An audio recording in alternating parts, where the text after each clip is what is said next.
좌우에 계신 분들과 인사하십시다. 많이 무더운데 건강하십시다. 인사하시겠습니다. 네, 한 가지 더 인사하십시다. 우리 말씀으로 충분히 채우며 사십시다. 한 번 더 격려해 보실까요?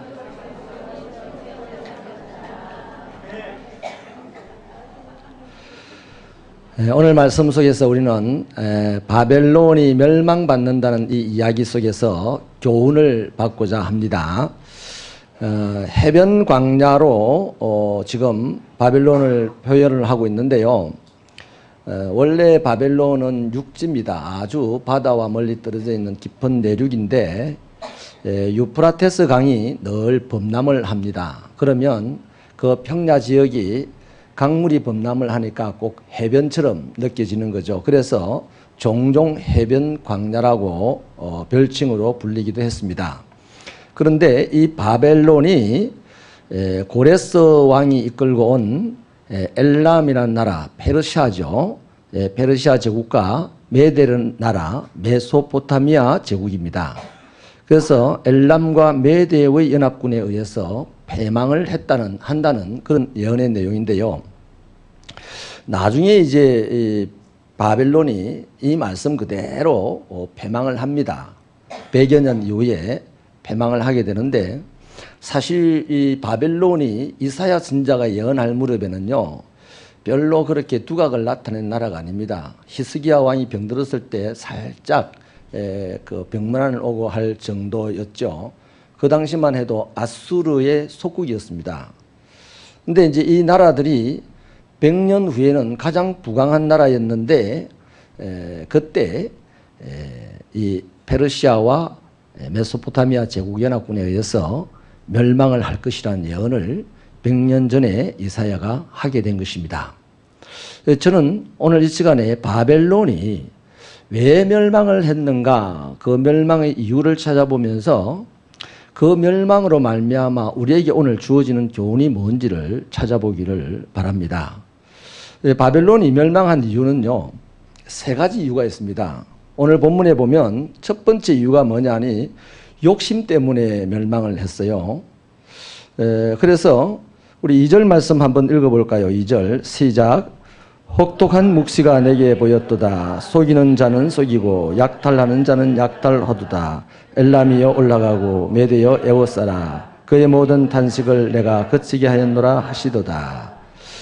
예, 속이고 약탈을 했다고 얘기를 합니다. 이게 자기 백성들 간에 속이고 약탈하고, 또 다른 나라도 속이고 나라를 점령하고 뭐 이런 짓을 한 것이죠.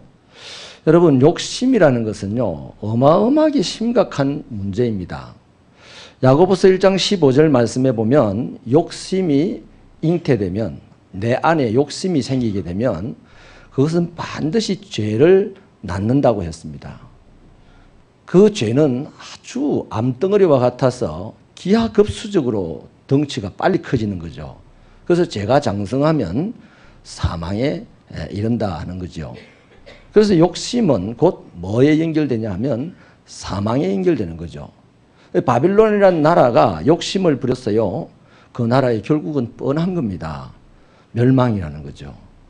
그래서 우리들의 인생을 살아갈 때요, 우리들의 삶에서 버려야 할 것이 바로 이겁니다. 욕심이라는 겁니다. 여러분, 내 안에 욕심이 생길 때마다 그것은 어떤 욕심이든지 간에 나를 망하는 자리로 끌고 가는 무서운 암세포예요. 아멘이십니까?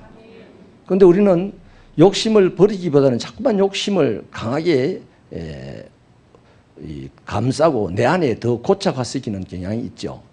그래서 그 암덩어리가 확 커지듯이 이제 커지게 되는 거죠.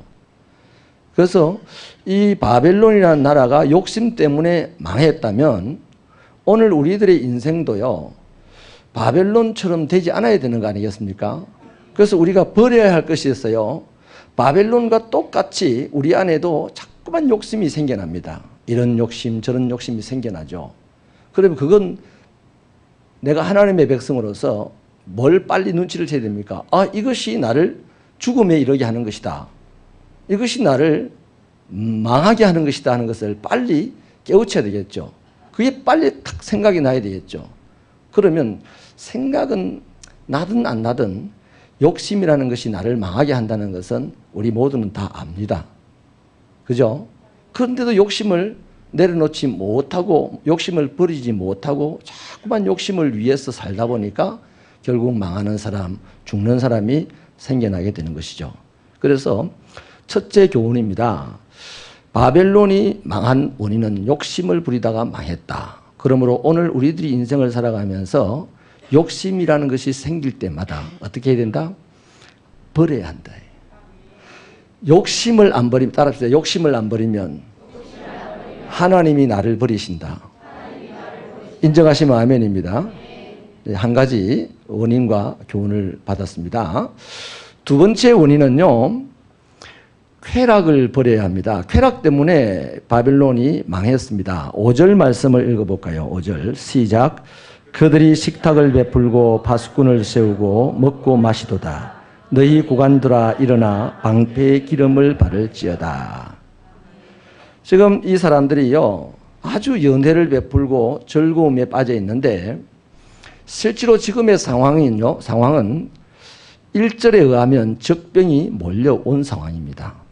1절 하반절에 보니까 적병이 광야에서 두려운 땅에서 내게 호우리 바람같이 몰려왔다. 사막의 뜨거운 바람처럼 몰려왔다고 했습니다. 그리고 2절에 보면 그 적병이 누구냐 하면 엘람과 메데라는 나라, 즉 페르시아와 메소포타미아 연합군입니다. 이렇게 구체적으로 적군이 몰려와서 이 바벨론의 수도를 지금 포위하고 있어요. 근데 이 와중에 5절에 보니까 연회를 베풀고 즐거움에 빠져 있더라는 거죠. 여러분, 보초도 세웠잖아요. 여기 파수꾼을 두고 지금 즐거움에 빠졌습니다. 이 파수꾼에 대해서는 다음 주에 말씀을 나누겠는데 우선 파수꾼은 내비두고요. 잠깐만 보면 파수꾼도 지금 파수꾼이 할 일은 저 안을 바라보면 안 되잖아요. 내가 예루살렘의 파수꾼이라면 예루살렘 성 안을 들여다보면 안 되잖아요. 파수꾼은 성 밖에 할 수 있으면 저 멀리를 봐야 되는 거죠. 근데 지금 워낙 즐겁게 연회를 베풀고 지금 잔치를 베풀고 있으니까 다 지금 여기에 매몰이 되어 있는 거죠. 파수꾼도 저리로 봐야 되는데 요렇게 보고 있는 거죠.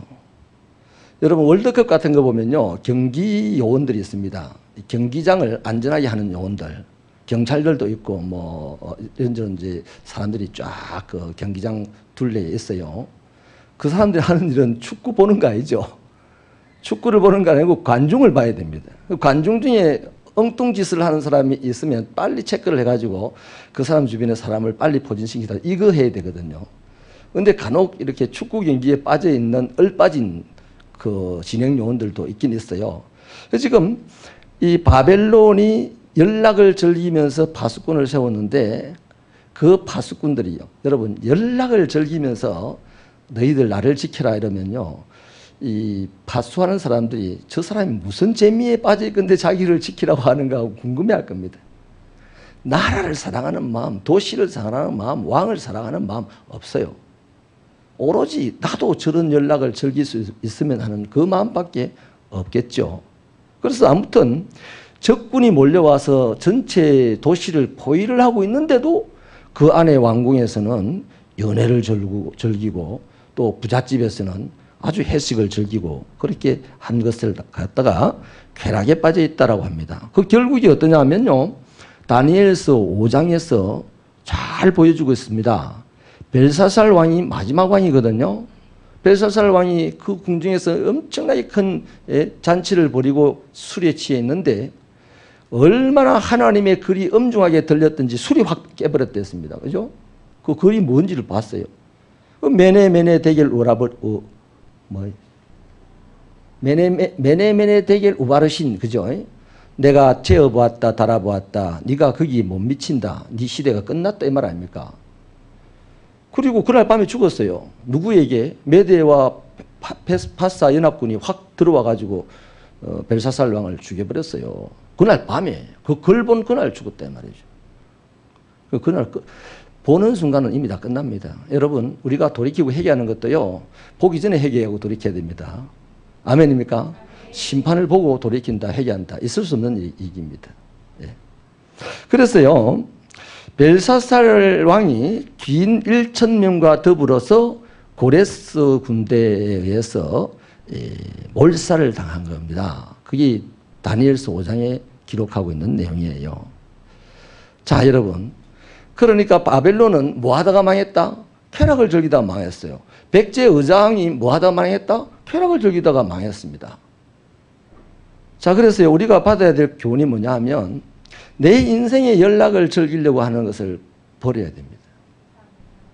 버리려고 몸부림쳐야 돼요. 잘 생각을 해보십시오. 좋은 열매는 절대 쉽게 맺어지는 게 아닙니다.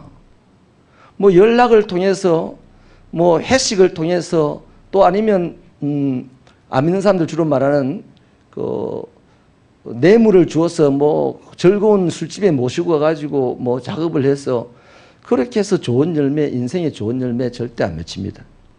행복도요, 절대로 쉽게 주어지는 것이 아니에요. 아멘이십니까? 절대로 그렇게 주어지는 것이 아닙니다. 이거 우리 분명하게 알고 있어야 됩니다. 쉽게 좋은 일이 생기고 쉽게 내 인생이 성공하고 쉽게 우리 집이 행복할 거다, 이 생각은 버려야 됩니다. 반드시 땀을 많이 흘려야 됩니다. 최선의 땀을 흘린 것이 바로 최고의 삶을 가져다 줍니다. 그러니까 뭐 연락을 즐기고 인생의 쾌락을 즐기고 이런 거 가지고는요, 그 인생의 행복의 문이 절대 안 열리죠. 왜냐하면 행복의 문은 굉장히 좁아요. 좁아요. 화려한 것도 결코 행복한 삶은 아닙니다. 지금 엊그제 보니까 저는 롯데에 대해서 관심이 많거든요. 우리 세빈누리 이 건물이 롯데 회장님이 장모님한테 지어준 건물이라 하더라고요. 사실인지 모르겠는데 듣는 얘기에. 근데 엊그제 뉴스에 보니까 뭐 아들들끼리 그냥 분쟁이 일어나가지고 지금 롯데 그룹이 깨어질 가능성이 있다라는 쪽으로 얘기가 되던데요. 그거 보십시오. 그렇게 돈을 많이 가지고 있는데도 형제간에 죽이니 살리니 하고 있어요. 그렇습니다.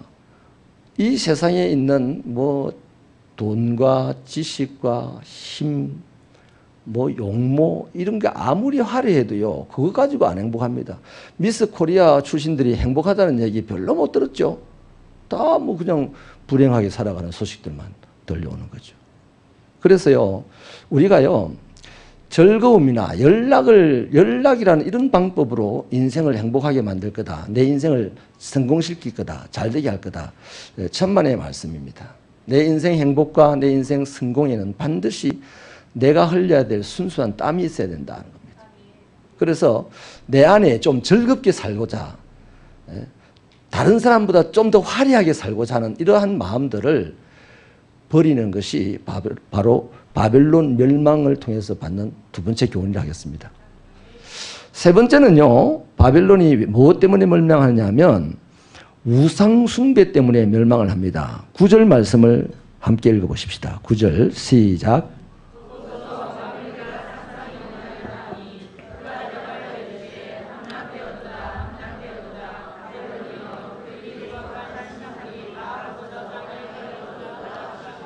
아멘. 바벨론의 신들의 형상이 다 부서졌다. 그 전에 이제 함락되었다. 완벽하게 바벨론이 망했다는 얘기입니다. 바벨론이 망할 때 바벨론 사람들이 만들었던 신들의 형상도 다 부서졌다는 얘기를 9절에 하죠. 여러분, 왜 그 신들의 형상이 부서지겠습니까? 우상이기 때문입니다. 여러분, 로마서 1장 25절에 보면요, 우상이 다른 게 아니고 조물주보다도 더 경배하고 섬기는 피조물을 갖다가 우상이라고 합니다. 그 조물주가 누구예요? 하나님이시죠. 그러니까 하나님은 신불신간에요, 신불신간에 자기를 섬기고 자기에게 영광 돌리는 것을 좋아하시고, 반대로 자기를 섬기지 아니하고 다른 무언가를 섬긴다고 할 때는요, 그걸 탁 깨뜨리시는 분이 하나님. 아주 가차없이 깨뜨리시는 분이에요. 그래서 하나님께서는 내 영광을 다른 누구에게도 빼앗기지 않을 것이다 그랬어요. 그러니까 이런 것이 공식이 되는 거죠. 영광은 오직 누구의 것이다? 하나님의 것이다. 그래서 우리가 뭐 1등 해가지고요, 막 칭찬받을 때, 고향곡의 아버지가 누굽니까? 하이든인가요? 그분도 뭐, 찬양을 하나 만들어서 올리고 난 다음에 사람들이 막 박수를 하니까 저 뒤에 앉아 있다가 그 박수를 썩 그래가지고 하늘로 이제 향하는 거죠. 그게 뭡니까? 이 영광을 하나님께, 이 모든 영광을 하나님께라는 얘기거든요. 그래서 우리들이 지금 고정관념으로 가지고 살아야 될 게 뭐냐면 영광은 오직 하나님의 것이다라는 겁니다. 그걸 가져야 됩니다. 그러면 내가 영광 받을 자리에 있을 수 있습니까? 없죠. 근데 사실 바빌론 사람들이요, 또 우상 숭배자들이요, 우상에게 사실 영광을 돌리는 건 아니에요. 우상을 섬기면서요, 이렇게 신으로 섬기는 이 우상을 누가 만들었어요? 자기가 만들었다는 거죠. 결국에는 그 영광을 누가 가져간다? 자기가 가져가는 겁니다. 그래서 하나님께서는요, 우상 숭배자를 그렇기 때문에 가차없이 그냥 진멸하는 것입니다. 오늘 우리 시대의 우상이 주로 보면 기복주의라고 할 것 같습니다. 이 기복주의를 상당히 주의해야 됩니다, 우리가요. 복을 구한다는 거거든요. 내가 복을 구한다. 복을 구하기는 구해야 됩니다. 근데 기복주의라는 게 뭐냐면 복 자체를요, 복을 주시는 분과 복과 구분이 안 되는 거예요. 그래서 복을 주시는 분보다 더 좋아진 게 바로 기복입니다. 기복주의라는 거예요. 복을 주시는 분은 누구예요? 하나님이시잖아요. 우리에게 물질을 주시는 이가 누구죠? 하나님입니다. 내게 생명을 주시는 이가 누구예요? 하나님. 내게 자식을 주시는 이가 누구죠? 하나님입니다. 그러면 부산에 한 좋은 예가 있는데요. 교회나 이름을 지금 밝히기는 그런데요. 저 아프리카에 선교를 한번 가게 됐어요. 근데 그 집사님 아이 하나가 굉장히 몸이 안 좋은 아이였습니다. 근데 본인이 개인적으로 그렇게 선교를 가고 싶었어요. 그래서 간다고 작정을 하고 기도하고 등록을 하고 다짐을 받고 생명 포기 각서도 다 쓰고 이렇게 해서 선교를 떠났어요. 그런데 아프리카에 도착해가지고 바로 죽었습니다. 못 견디고 죽었어요. 몸이 안 좋던 그 부분이 아프리카하고 딱 반대로 맞아 떨어져가지고 도착해서 얼마 안 있어서 죽었어요. 그래서 그러면 어떻게 됩니까? 우리 생각이 어떻게 할까요? 학생 하나가 선교를 갔다가 죽었다. 보통 사람들의 생각이 어떻게 할까요? 그 교회는 풍비박산 날 거다 생각할 겁니다. 근데요, 거기서 집사님, 그 아이의 아버지와 목사님이 달려가서 시신을 수습해서 데리고 와서 장례를 치르고 교회가 걱정을 많이 했겠죠. 근데 집사님이 그 아이로부터 나온 보험금을 선교비로 다 냈습니다. 그리고 그 교회가요, 얼마나 지금 왕성하게 성장하는지 몰라요. 여러분, 내게 주어진 내 아이가 내 새끼입니까? 하나님의 자식입니까? 하나님의 자식 맞죠? 그 자녀를 통해서 내가 영광받아야 됩니까? 하나님이 영광받아야 됩니까? 이거 아는 정도가 아니고요. 아주 이거 뭐 뼈에 인이 박여야 됩니다. 그래서 지금 내게 있는 모든 것을 어떻게 하죠? 아낌없이 바치네. 그러잖아요. 그게 되려면요, 오직 영광은 하나님께만 있다라고 하는 고백이 확실하게 돼야 됩니다. 아브라함이 어떻게 해서 이삭을 하나님께 드릴 수 있겠습니까? 다른 거 없어요. 이 자식은 하나님이 나에게 주신 것이니까 내 것이 아니고 하나님의 것이라고 생각했으니 하나님께 돌려드리는 거예요. 아멘이십니까? 그래서요, 오늘 이 시대에 최고 가는 우상이 뭐냐? 축복을 주시는 하나님보다 축복으로 와 있는 물질이 더 중요하고, 또 축복으로 와 있는 자식이 더 중요하고, 축복으로 들어와 있는 내 자존심이 더 중요하고, 축복으로 들어와 있는 뭔가 나와 관계된 것이 훨씬 더 중요한 그런 사고로 살아가는 하나님의 백성들이 너무 많기 때문에 이상하게 기독교 세계가 영적으로 혼란스럽고 복잡해 보입니다. 이것은 결국요, 기복주의는 결국 심각한 우상숭배입니다. 결국에요, 좀 전에 말씀드린 대로 큰 복을 받고도 복을 주신 분을 외면하면 어떻게 되냐? 그분에게 버림을 받는다는 겁니다. 어떻게 버림을 받습니까? 그분에게 버림을 받으면요, 이 복이라는 것이요, 눈이 있어요. 생명이 있어요. 돈에 눈이 있다는 소리 못 들어봤습니까? 하나님에게 버림을 받으면 돈이 하나님의 뜻을 받들어서 그 사람을 버립니다. 요거 에이 그 맨 말도 아닌 말씀을 하십니까? 라고 하실 수도 있겠는데요. 많은 분들이 경험을 해봤을 겁니다. 하나님에게 버림을 받지 않으면요, 이럴 땐 보세요. 예수님이 베드로에게 깊은 곳에 그물을 내려라 했을 때요, 베드로가 깊은 곳에 그물을 내렸습니다. 현실적으로 경험적으로는 그 시간 그곳에 고기가 한 마리도 없는 시간이잖아요. 근데 베드로는 뭘 합니까? 주님의 말씀에 의지하여 내가 그물을 내리겠나 했어요. 내렸어요. 그때요, 이 피조세계인 물고기도요, 주님의 말씀을 듣고 미리 다 알아서, 우리말로 알아서 긴 거예요. 아멘입니까?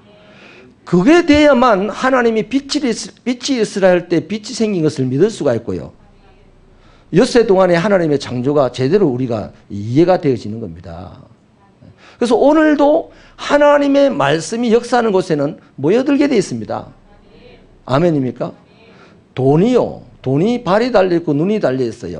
그래서 나를 떠날 수도 있고 나에게 찾아올 수도 있어요. 제가 굉장히 아플 때 도움을 많이 받았던, 제 부채 문제까지도 많이 해결해 줬던 성결교단의 부총회장님이 계신데, 그분은 초등학교를 졸업을 못하고 아주 고생을 했어요. 이 결핵을 앓아가지고 척추뼈도 2개가 없고 인공뼈를 한국인 최초로 세브란스 병원에서 넣었던 사람입니다. 근데 그분이요, 나중에 얼마나 부자가 됐냐면 일본에요, 나무젓가락의 70%를 이분이 공급을 했습니다. 대단하죠? 나무젓가락 하나 뭐 50원이나 하겠습니까만은 일본의 소비량의 70%를 생산을 했다면 대단한 겁니다. 근데 이분이 하시는 말씀이요, 야, 돈이 그냥 가마떼기를 갖다 놓으면 쑥 들어가고 그래서 전화해가지고 은행 직원들이 트럭 갖고 와가지고 가만히 싣고 가고 그 은행 직원들이, 우리 집에 오는 직원들이 돈을 몇 가마에 그냥 들고 왔는지도 난 모르겠어 이러더라고요. 여러분, 그게 그분이 하나님께로부터 받은 복이랍니다. 본인의 간증에. 그 초등학교도 안 나온 사람이 성결교단의 부총회장까지 했다니까요. 이분의 말씀이요, 자기는 하나님이 없으면 죽는 사람이었기 때문에요, 12시, 밤 12시에 일어나가지고 부인한테 구박도 많이 받았답니다. 부인이 그 쪽자 이거 있잖아요, 아이들 그 설탕 녹여주는 연탄불에 겨우 그거 해가지고요, 끼니를 때웠답니다. 처음에 아플 때. 근데 그때 이렇게 본인은요, 내가 하나님 없으면, 이거 하나님 은혜 아니면 살 수 없다는 마음으로 12시에 일어나가지고 엄지발가락을 손으로 잡아 당겨서 한 걸음 옮기고, 또 이쪽 엄지발가락 손으로 당겨서 한 걸음 옮겨가지고 불과 500m 정도 되는 그 교회까지 거리를요, 새벽에 5시 조금 못 돼서 도착을 했답니다. 밤 12시에 일어나서 갑니다. 그러면 그 헛된 짓을 한다고요, 부인이요, 쪽자 그거 가지고 막 뒤에서 때리기도 하고 그래 구박을 했답니다. 그런데도 그렇게 부인에게 얻어맞으면서도 나 하나님 은혜 없이는 살 수 없다고 그렇게 4시간 반 이상을 걸려서 자기 발을 끌고 해서 안전 상태로요, 그렇게 교회를 갔답니다. 그럼 어느 누가 그 사람을 좋아하겠습니까? 전염된다고 싫어할 것이고, 또 참 볼품 없이 교회로 굴러 들어오는 거, 뭐 사장님이 쫙 들어오면 좋겠는데 무시 이런 인간이 들어오나 싶고 말이죠. 그런 모든 수모를 견디고 다니다 보니까 돌아올 때도 또 새벽기도 마치고 6시 되면 돌아오면 집에 오면 또 12시 가까이 되는 겁니다. 그때 복잡해지니까. 그게 일이었답니다. 하루 종일 그게 자기 일이었답니다. 집안에 보탬도 안 되고. 근데 그게 소문이 났어요. 세브란스 병원에 소문이 났습니다. 지금 인요한 박사님 아버님, 그분이 이 소문을 듣고 찾아와서 데리고 와서 미국에 가서 인공뼈를 가져다가 이 사람 척추에다 갖다 끼워 넣었는데 일어서게 된 거예요. 그런데 이제 미국 사람들의 덩치와 한국 사람 덩치가 다르니까 이 규격이 다르잖아요. 그래서 늘 돌아가실 때까지 이 세브란스 병원에 주기적으로 다니면서 척추 상태를 그 임상 검사까지 했던 분입니다. 근데 그렇게 못 살고 죽을 수밖에 없던 사람이요. 가만히 속에 돈이 스르르 그냥 뭐 또 그 타임벨트 전동벨트 타고 돈이 그냥 굴러오는 것처럼 해서 쑥 들어가고 그렇게 보이더랍니다. 그래서 계산도 안 되는 거죠. 여러분, 하나님 살아계심을 믿으시기 바랍니다.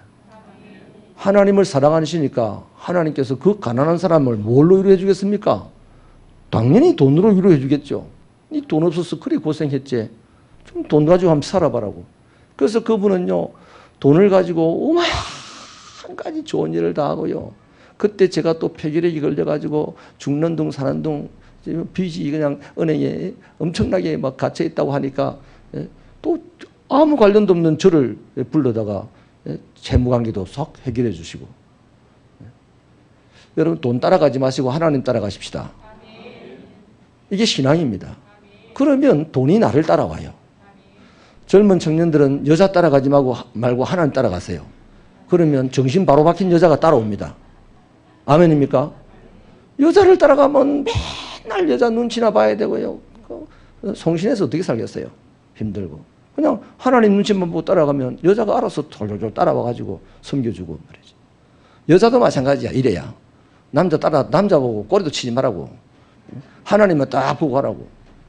그러면 정신 똑바로 박힌 남자가 찾아온다니까. 아멘이십니까? 하나님만 믿고 살아가면 이렇게 간단합니다. 그런데 이 우상을 섬기면서 살아가면요, 우상이라는 것이 사람이 만들어내기 때문에 원래 사람 마음은 만물보다 거짓되고 부패하잖아요. 뒤집어 말하면 그만큼 복잡하잖아요. 술수도 많고. 그러니 우상 쫓아가면서 산다는 것은 너무너무 복잡하고 혼란한 겁니다. 하나님 쫓아가면서 살아가면 너무 단순하고 조금 힘든 것 같아도요, 그게 수월한 겁니다. 아멘. 그리고 떳떳하기라도 하잖아요. 제가 가끔씩 예를 들잖아요. 변화산에 예수님 따라 기도하러 올라갔던 세 제자와 기도하러 안 올라갔던 9 제자. 둘 다 밤새도록 잠 못 자기는 똑같이 잠 못 잤어요. 밑에서는 오히려 부끄러움을 당하면서 잠 못 잤고, 위에서도 주님 보기에 좀 민망하면서 잠을 잤지만 그래도 주님을 만났고, 신약시대에 아무도 만나지 못했던 엘리야와 모세를 만났잖아요. 할렐루야. 그래서 이 세상을 살아간다는 거예요. 이래도 고생 저래도 고생이라. 그렇다면 하나님을 따라가면서 고생하면 남는 길이라도 있어요. 근데 우상 따라 세상 따라가면서 고생하면 남는 것이 하나도 없고 하나님에게 깨어지는 이런 어려움만 당하게 된다. 이런 겁니다. 그래서요, 바벨론이 왜, 그 강대한 바벨론이 왜 망했느냐? 딱 세 가지입니다. 우상숭배 때문에, 쾌락을 즐기는 것 때문에, 욕심 때문에 망했어요. 그러면 저와 여러분이 이 세상을 하나님의 백성으로 살아가면서, 하나님께서 바벨론을 보고 망하게 할 때 욕심을 부리니까 망하게 하더라, 우상숭배하니까 망하게 하더라, 쾌락을 즐기니까 망하게 하더라. 그러면 나는 이 세상에서 제대로 삶을 살려면 이걸 버리고 살면 흥하겠네 아닙니까? 그래서 욕심을 버리고 쾌락을 버리고 우상을 버리고 살면 하나님의 어마어마한 축복과 하나님의 은혜가 임하게 된다는 것입니다. 한 가지만 더 드릴게요. 한 가지 더 버릴 것이 있습니다. 이 바벨론 패망 사건을 보면서 따라합시다. 절망을 버리라. 이거 중요한 겁니다. 이 절망에 대한 얘기는 이 성경 안에는 없어요. 이사야서 21장 안에는. 그런데요, 보세요. 이 당시요, 이사야가 예언할 당시에는 아수르가 가장 강대한 국가였고, 그 다음에 이사야 예언 직후, 예언이 끝날 직후쯤 되면요, 바벨론이 가장 강대한 나라입니다. 근데 지금 이스라엘 사람들은 이 바벨론 나라가 누굽니까? 이스라엘을 쳐들어와서 예루살렘을 3번이나 공격을 하거든요. 3번 공격할 때마다 다 백성들을 그때그때 잡아갔어요. 그러면 이스라엘 사람들이 얼마나 두렵겠으며 이스라엘이 결국 바빌론에서 망할 때쯤에는 얼마나 절망스러웠겠습니까? 그런데 여러분, 이 절망 가운데 있을 이스라엘 백성들에게 바벨론 멸망이라는 예언을 준다는 것은 뭘 위해서일까요? 이스라엘 백성들에게 희망을 주시기 위해서입니다. 너희들이 지금 저 나라 때문에 절망했지? 야야, 저 나라가 망하는 나라야. 이 말입니다. 그럼 그 말을 듣는 이스라엘 백성들은 아, 저 나라가 우리를 망하겠지만 저 나라가 하나님 때문에 망한다고? 그럼 우리는 살아남기만 하면 또 한 번 희망이 있겠네? 견디기만 하면 희망이 있겠네? 할 수 있는 것이죠. 아멘입니까? 그래서요, 이스라엘 백성들을 보고 너희들이 저 나라를 두려워하지 마라. 저 나라가 너희들을 아무리 괴롭히고 힘들게 해도 저 나라는 망할 나라이니까 결국 너희들이 포로로 잡혀가고 하더라도 두려워하지 마라. 절망하지 마라. 이 말입니다. 여러분, 적을 두려워하지 않는 한 적을 이깁니다. 그러나 적을 두려워하는 순간 절대 승리는 없습니다. 사울 왕과 그 일행들이 보여주잖아요. 골리앗이란 적을 두려워하는 순간 40일 동안 그 이스라엘의 내노라는 용사들이 바위 뒤에 다 숨어 있었습니다. 40일 동안. 그러나 적을 두려워하지 않는 어린 다윗은 적을 이겼습니다. 아멘이십니까? 그래서요, 저와 여러분이요, 이 말씀 속에서 우리가 한 가지 더 버려야 될 게 있습니다. 오늘 이 시대가요, 이 시대의 상황들이 골리앗처럼 우리를 너무너무 두렵게 한다고 볼 수 있습니다. 청년 실업률 11%면요, 나라가 뒤집어집니다, 이거. 그리스 청년들 실업률 11% 가기 전에 나라가 뒤집어졌어요. 사회학자들이요, 청년 실업률 10%가 넘어가면 나라 뒤집어진다는 그 이론을 가지고 있습니다. 그러면 오늘 우리 시대의 환경이 너무나 절망스럽습니다. 마치 경제의 어려움이라는 거대한 골리앗 앞에 서 있는 이스라엘과 같은 상황입니다. 그런데 이 상황에서요, 절망을 할 것이냐 희망을 가질 것이냐, 그 선택은 우리가 해야 됩니다. 그 절망을 하면요, 주변 사람들까지 다 그냥 어두움에 빠져들게 하고, 희망을 가지면 이상하게도 그 희망을 가진 사람 몇 사람에 의해서 살 구멍이 생기는 거예요. 그 이유가 있어요. 하나님은 희망이시기 때문입니다. 그 하나님께서 절망의 상황에서 절망을 버려버리고 희망을 가지게 되면 거기에 무슨 역사를 이루냐면 하나님의 뜻대로 모든 것을 합력하여 선을 이루는 은혜를 베푸시는 거예요. 하나님이 아무한테나 선을 이루는 게 아닙니다. 합력하였어요. 절망적인 상황 가운데서 절망하는 사람에게요, 합력하여 선을 이루는 법이 없어요. 절망적인 상황에서 하나님의 약속을 믿고 희망을 가지고 있는 사람, 다시 말하면 절망을 버리는 그 사람에게 하나님은 모든 것을 합력하여 선을 이루어 주신다는 것입니다. 근데요, 절망이라는 이 단어, 절망, 낙심이라는 단어가요, disappoint라는 겁니다. 그 다음에 희망이라는 단어가 appointment라는 겁니다. disappointment, appointment, 절망, 희망, 한자 차이입니다. 한자를 내가 내 입술로 어떻게 표현하느냐에 따라서 그 사람 인생이 빛깔이 달라진다니까요. 하나님의 약속을 가지고 있는 사람은 희망을 이야기하고, 하나님의 약속이 없는 사람은 절망을 이야기합니다. 이스라엘 12정탐꾼들이 10명은 하나님의 약속을 가지지 않았기 때문에 현 상황을 보고서 절망을 이야기했고, 여호수아와 갈렙은 하나님의 약속을 가졌기 때문에 그 상황을 보고서 절망하지 아니하고 희망을 가졌습니다. 그 희망을 가진 그 둘에게 하나님은 모든 것을 합해서 선을 이루어 주셨죠. 절망하는 그들에게 모든 사람들이 절망하게 해서 다 광야에서 쓰러지게 하셨죠. 그러니까 지금 우리 한국 교회 상황, 또 한국 경제 상황, 세계 정세, 이런 모든 것을 볼 때 절망적인 상황은 맞습니다. 그러나 이 절망적인 상황에서 절망의 말을 할 것이냐, 망은 똑같이 합니다. 망은 똑같이. 근데 절이라는 단어를 쓸 것이냐, 희라는 단어를 쓸 것이냐는 우리가 선택하면 됩니다. 근데 하나님을 진짜 믿는 사람은요, 절이라는 단어를 포기합니다. 희라는 단어를 선택합니다. 그게 믿음의 사람이에요. 아멘이십니까?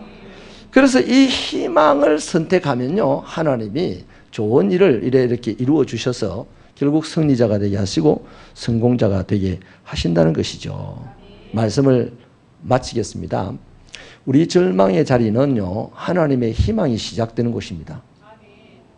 그러니까 저와 여러분이 하나님을 믿는 사람이라면 내 삶의 자리가 지금 절망스럽다고 해서 절망이라는 말을 입술로 내뱉으면 안 돼요. 그게 다윗의 이야기에 있어요.